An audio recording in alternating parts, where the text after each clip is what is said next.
Pemirsa, menyambut Hari Suci Galungan yang akan berlangsung pada Rabu 10 November dan Kuningan pada Sabtu 20 November, Majelis Desa Adat atau MDA Provinsi Bali bersama Parisada Hindu Dharma Indonesia PHDI Provinsi Bali mengajak umat Hindu menggunakan buah lokal. Ini merupakan implementasi Peraturan Gubernur Bali Nomor 99 Tahun 2018 tentang pemasaran dan pemanfaatan produk pertanian, perikanan, dan industri buah lokal.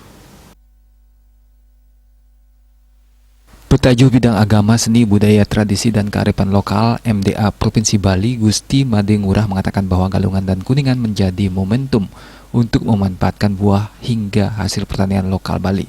Penggunaan buah lokal di desa adat untuk keperluan upacara keagamaan memiliki nilai yang sangat positif bagi pertanian maupun perekonomian Bali. MDA Provinsi Bali yang dibantu oleh MDA Kabupaten Kota serta prajuru desa adat selalu mengajak dan mensosialisasikan kepada Keramo agar memanfaatkan buah lokal Bali, baik untuk kegiatan upacara agama, salah satunya.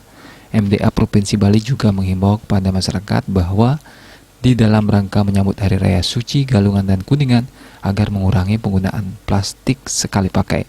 Hal tersebut dapat dimulai dari tidak menggunakan plastik saat nunas tirte dan sebagai tempat canang, hingga Banten di Pura.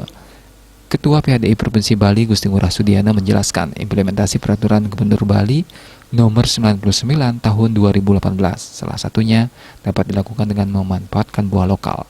Khususnya di Hari Raya Suci Galungan dan Kuningan tidak saja bisa membantu perekonomian para petani Bali dan uangnya juga beredar untuk umat Hindu Bali.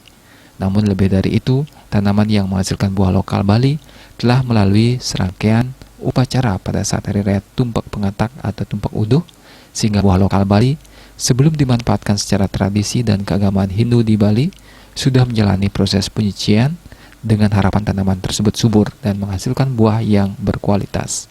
PDI Provinsi Bali juga mengajak umat Hindu di dalam melaksanakan upacara keagamaan jangan lagi menggunakan plastik sekali pakai.